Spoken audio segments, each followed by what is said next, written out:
Hey everyone, this is the demo of the watch remote control for my phone, and let me see if I can try this. Alright,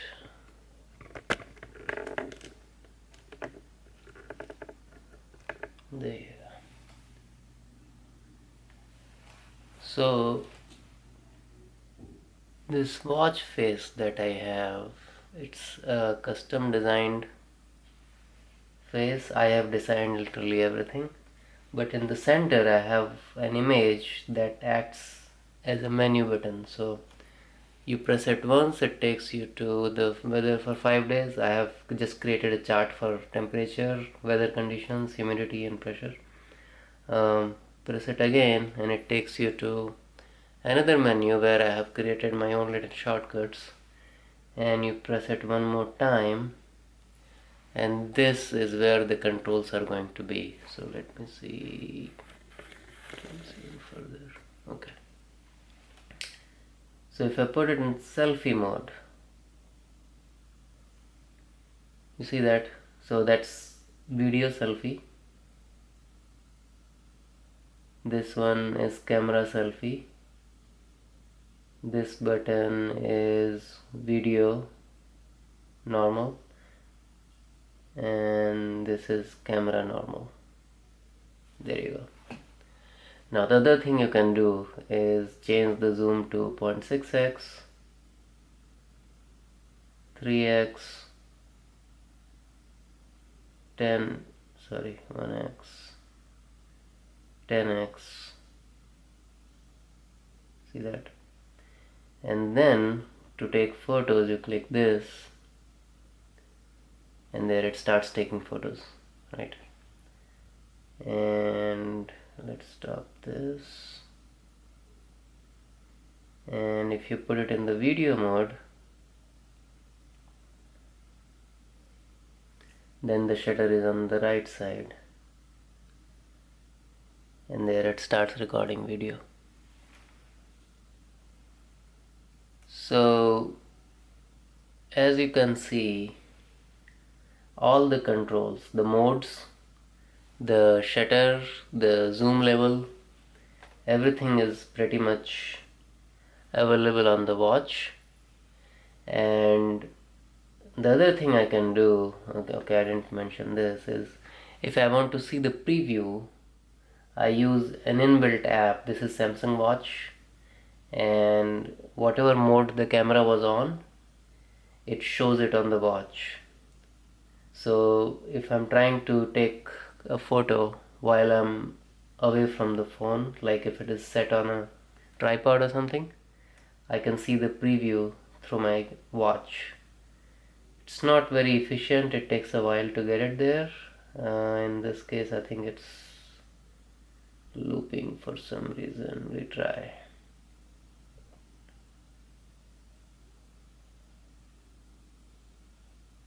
There you go.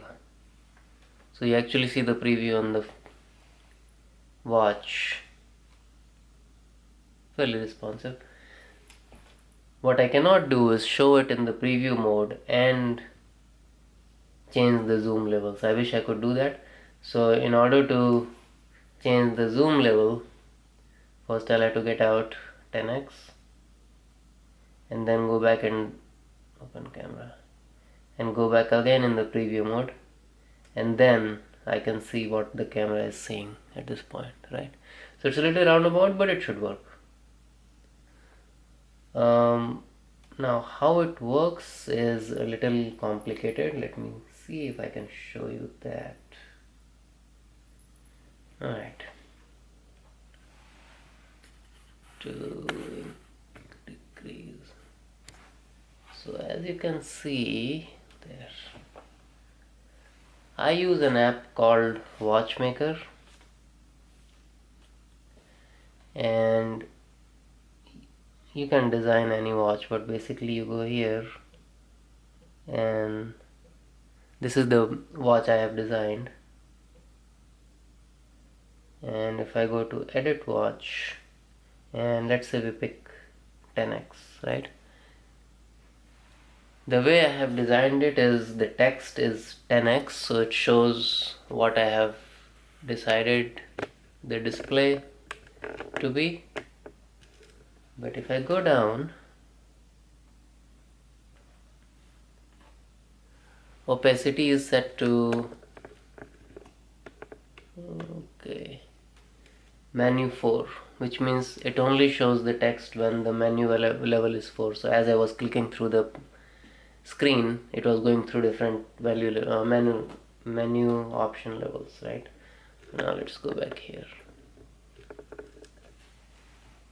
and this is where the fun happens. Again, I use fun a little loosely. So if you see, what it's doing is, if menu level is 4, then execute action M task 10x zoom. This is a task in Tasker I have defined, and the name of the task is 10x zoom. Now let's go to the Tasker, and alright, so this is my Tasker screen. They have many tasks here, and if you go to 10x zoom, shortcut has been defined here. I don't type the shortcut here. I basically say go to a flow shortcut and choose whatever you want. I'm going to cancel it out. So this triggers an automate shortcut. Now 10x zoom, right? So let's go and see.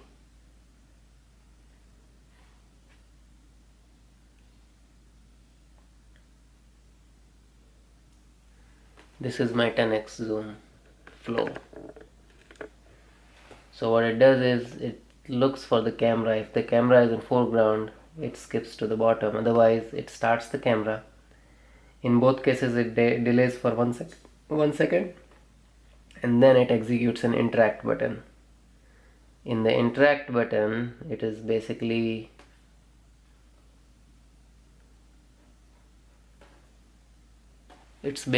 clicking a button called Super Telephoto.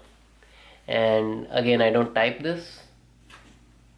You can record these interactions and then choose which interaction. So when I was recording, these are the things I recorded, and then I chose the one that I needed. If anybody needs more information, I can put it here, but basically that's what it is. When I click a button on the watch, that triggers a Tasker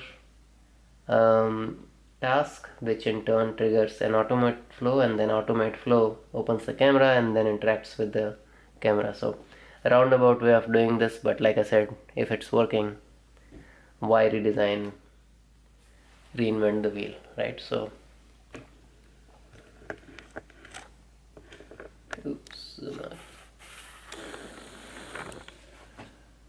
that's all it is today. If anyone needs, just ask me. I'm not going to post. It's too much work to extract everything out and then put it there and then have to configure it. So if anybody has interest, just reach out to me and I'll explain to you how it works. See you guys.